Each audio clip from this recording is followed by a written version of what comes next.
Most forest fires are set accidentally, but there's a small town in northern New Brunswick where forest fires are no accident. They're set deliberately. Forest rangers have been trying hard to catch those people, but they're not having much luck.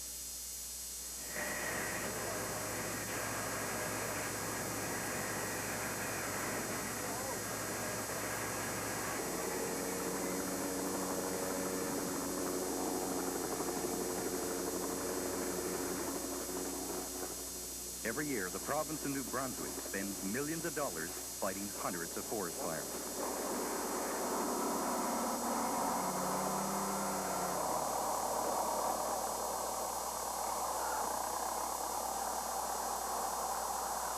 It's coming up through here, so I'm going to go back, I get the next flight, and see if I can find out where that is, because it's coming right this way, too. While the fire problem is serious, it's made worse by the fact that about 10% of all forest fires are deliberately set. It's a long-standing problem that relates to rural poverty in some New Brunswick communities, where people think of a forest fire as a make-work project. The provincial government says deliberately set fires are common around the community of Lorne, about an hour's drive from Bathurst.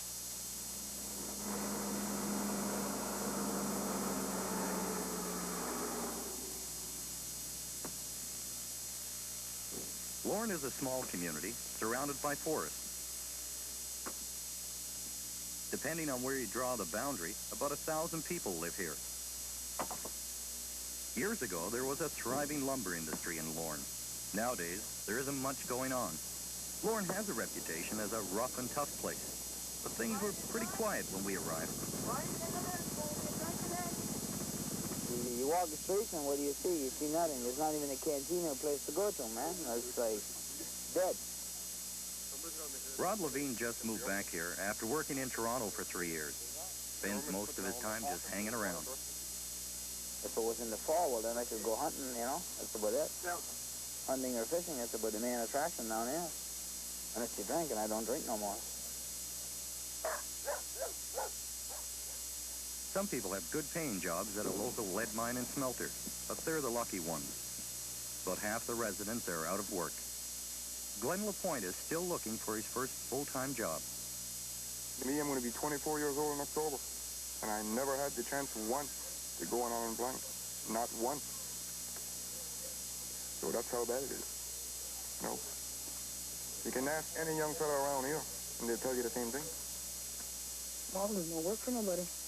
They all gotta go to Toronto, or they gotta go to Ferguson, or somewhere to get employment. There's no projects or nothing going on. The girl around here, she can't get no work. Ellen Hickey lives with her mother. She says there isn't much recreation in Lorne, just a weekly bingo game. N35. N35.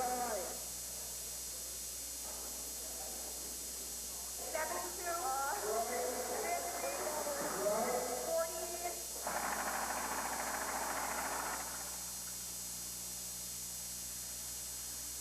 Benny, bring Donnie here for a minute.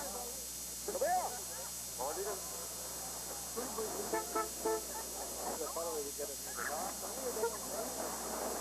When you ask about forest fires around Lorne, the answers vary. But some people say forest fires create a lot of temporary jobs. Set a fire, you got a quick buck. There's no work. There's no work. People make fires. Always do, every year. Have any this year, don't they? No, but there'll soon be some, though. Not trying to say anything, but... Not trying to say anything, there's always some every year.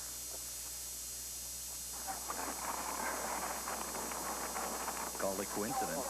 3 hours later, someone set a fire about 2 miles from Lorne.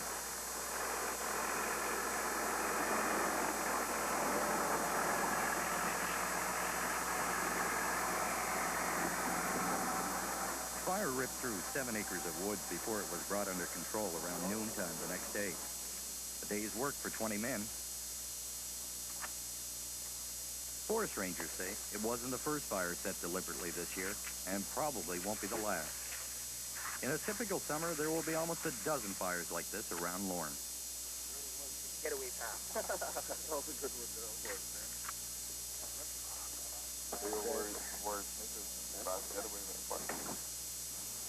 This fire was easily controlled because the woods were pretty wet. Some of the fires take weeks to put out. Just people that need work, and there's no work, there's nothing, so they kind of set them out. It's kind of a poor way of getting a job, you know, but to each his own. That's how they say. Live and let live. No, I wouldn't do it. You know, I mean, I want to work just as well as anybody else. But I wouldn't go and set a fire just to get a day's work. There's no sense into it. Because you're destroying wood, you're destroying wildlife, you know. When you sit down and think about it, there's no sense in it. It's pretty bad in the winter. It's not in the other. Today, if you have a wife and you have a kid and you got to feed them and you got no way of making no money and you got no money in your pocket, what are you going to do? You're going to go out and rob somebody? No. You're going to go steal something? No, you're not supposed to do that. Well, if you set a fire, you might give 10 people, 10 families some food, you know? So it's up to them. I'm not a firebug, so...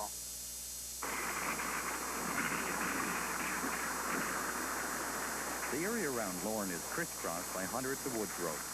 And over the past 30 years, there have been hundreds of fires. But for the most part, you don't see any blackened areas because the vegetation grows back so quickly. Paul Tadlock is the local forest ranger, a 20-year veteran. You kind of get discouraged. Usually, when you have one fire, you usually have a rash of them, and it's just get one out, and then first thing there's another one, and you get kind of discouraged about it. There's not many jobs, and some of the people that set these fires actually work on them. So, I mean, when the fire starts, you need manpower, and until you get the fire under control, then you have to start hearing these rumors. Well, this fellow, he set the fire, and you guys had him working on it. So, I mean, it's hard to say who set it, but you always get the backlash after. You know, as long as you keep hiring them, they're going to keep setting them. So, it's tough. Tadlock showed us an area of cutover about a mile from Lorne where a fire had been set just 2 weeks earlier. This fire here was roughly 7 to 8 acres. And at the start, I believe there was 36 men on it for about the first 2 days. The first day, these people would have got 10 hours of work. The second, they would have got probably 12, 13 hours. And you multiply that by 525, and it mounts up.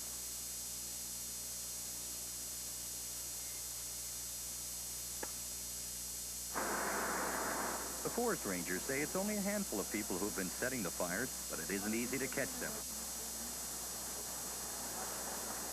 On these, kicker in the ear here. And boys are all full of talk when there's no cameras on them. When the camera gets there, they don't want to talk. Michael Mullally seems to know a lot about forest fires. He's worked on quite a few, made some good money as a firefighter. He's also been suspected of setting some of those fires. Oh, well, I used to be in the woods every day. I go in the woods. If I come out of the woods, anything happen, they blame me. I could be in Russia and a fire start, they blame me anyway.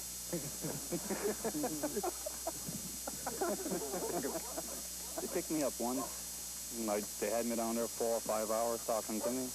He didn't make any heads. I just sat there and never said a boo to them. You don't have to talk to them if you don't want to. There's no law in the book says you have to talk to this certain guy. You don't have to say a boo.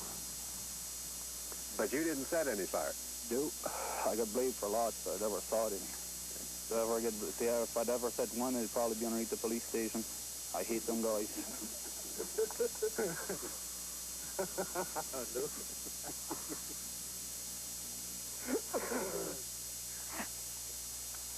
We hear a lot of rumors of people that have set them, and we do our best to check it out and see if we can find where the fire's been set and see if we can pick up any evidence whatsoever. We have used in the past our dog master, to come in and see if he could find any clues, but it's hard to find any evidence. We hear through the grapevine now they're using these mosquito rings and put into a brush pile and gives the person that does this time to get back away from the area so they're not caught. And with these mosquito rings, it takes a few hours for it to really ignite into a brush pile. And the same with a candle. Well, let's go to the bootlegger. Looking the right time, but much. Right on. The fair weather, Stephen. Don't get too far back.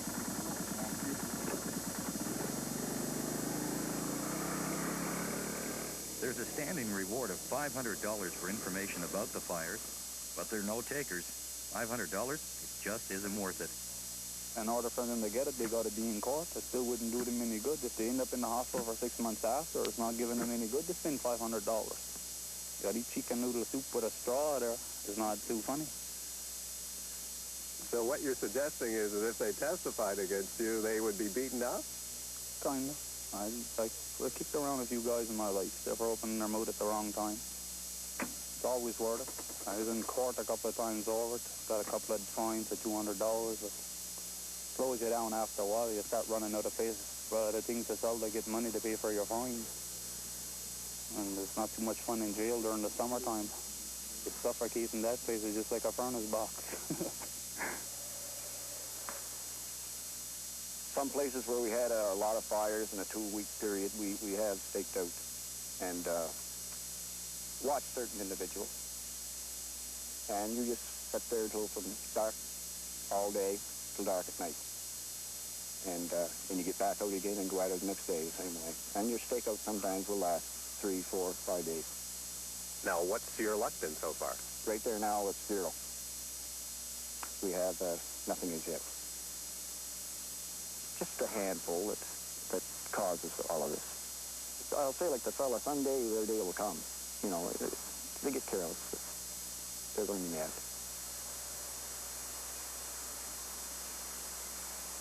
The forest fires have been going on for decades, but surprisingly, none of them have ever reached the village of Lorne. However, as a matter of policy, most New Brunswick insurance companies refuse to sell any fire insurance to homeowners in this area. That policy had serious consequences for Rita Hickey, a widow. A year ago, her house trailer was destroyed by fire, and she wasn't insured.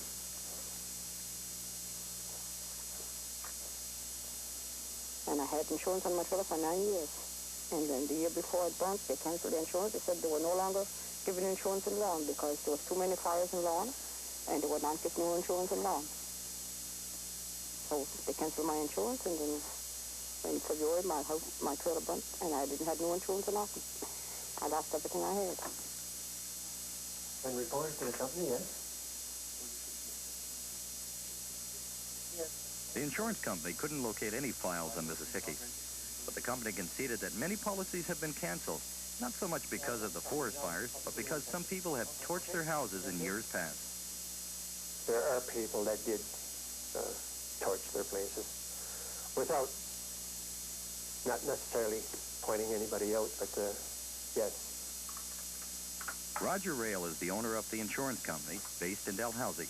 It is quite a complex problem, but over the years, the insurance companies have lost thousands and thousands of dollars.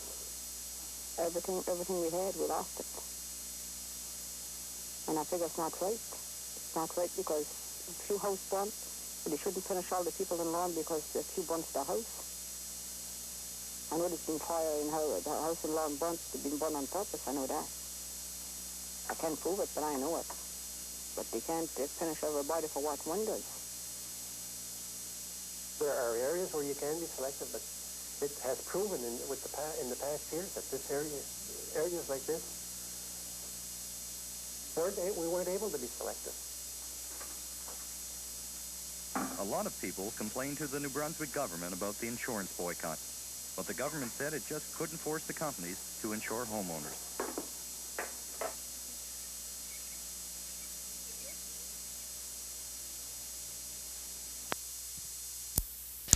We've been told that some of the fires around Lorne are being set as a kind of make-work project so people can get a few days' pay putting them out. But there's another reason. Fires are being used as a weapon in a long-running guerrilla war between local people and the forest rangers.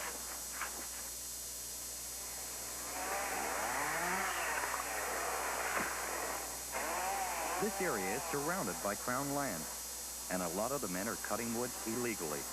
Some of it is hardwood to heat their own homes, But these men are also cutting softwood and selling it commercially. The government says it's trespass and theft. Others say it's a matter of survival. The only thing they do is work in the woods. And then the wardens are on your back 24 hours a day trying to get you out of the woods. They're not allowed to cut there. You got to go up and steal it, and the only way you can make a living around here. Pretty bad. And then the rangers catch them, and they give them a warning. The second time they catch them, they'll take everything they have, including your saw, your truck, and everything you own. That's another story we don't want to get into, bulk cutting, because there's wardens and all this shit, and they just love to come take our stuff. I mean, that top shouldn't even be brought up, as far as I'm concerned, you know. That's people that's willing to go and work a little bit for themselves. They have nothing else. They go there and they cut a couple of cords of wood. They might have an old truck and this and that, and people are barely getting by, you know. And they're willing to go and work. People's willing to work. There's no work. That's the problem, you know. I hard to figure out.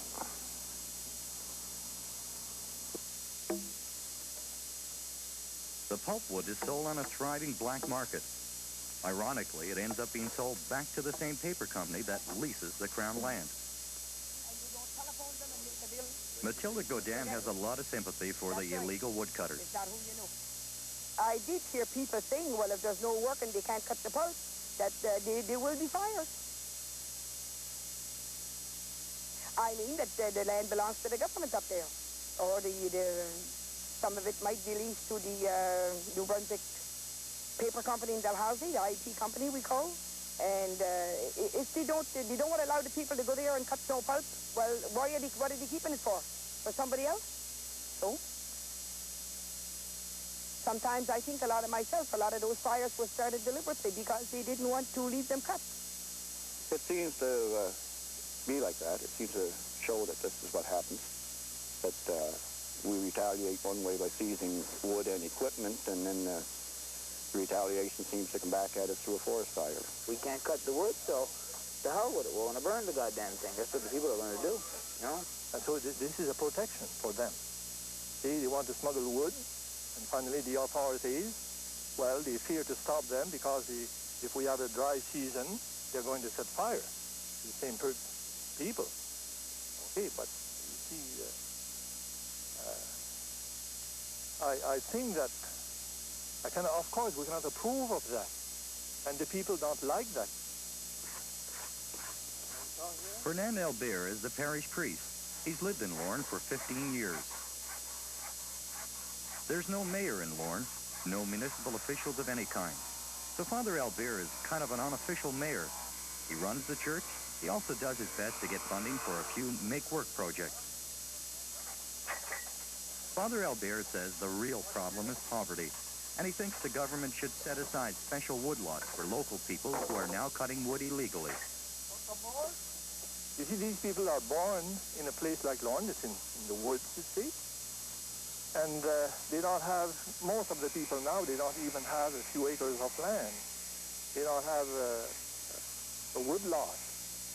If policies have been set differently in the past, these people maybe could have their woodlot. They would cut on their woodlot. This is a very poor spot in the country, in New Brunswick. So they have no opportunities. So it's very complicated. How to solve the problem after, I don't know. But I know that the people around here are poor, are weak, rather, politically.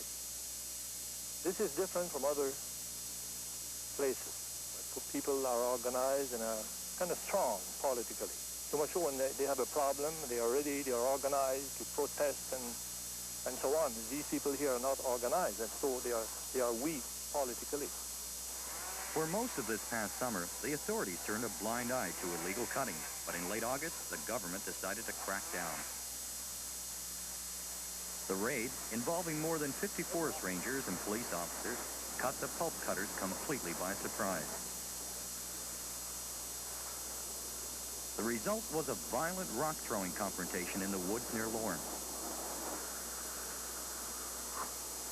The government scored a tactical victory by seizing a timberjack worth many thousands of dollars, along with almost a dozen trucks that were being used to carry out the pulpwood.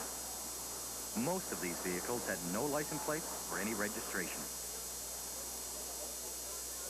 28 people were charged with trespassing.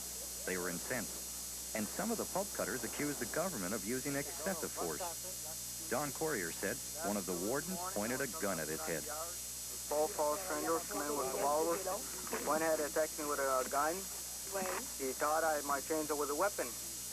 So when he come up to me with the gun, I shut off my chainsaw. He never read me my rights or nothing. Tempers were short, and some of the pulp cutters threatened there would be a lot of forest fires if the trucks weren't released right away. With a potential crisis on their hands, the provincial government agreed to release the trucks and came up with an instant make-work program for 35 men doing silviculture work. In the end, all 28 men pleaded guilty to trespass, and each paid a fine of $250. Right now, the situation is quiet, but no one is really expecting an end to the forest fires until there is a permanent solution to the poverty around Lorne. This summer, there were 8 fires deliberately set, and believe it or not, that's considered a good year. Well, it's hard to understand, I suppose, for somebody that's not from around here, but it is, I guess, we've accepted more or less as a way of life. It's just an old saying around here that there were so many fires and it cost so much, they just called it the $1 Million Mile over the past years.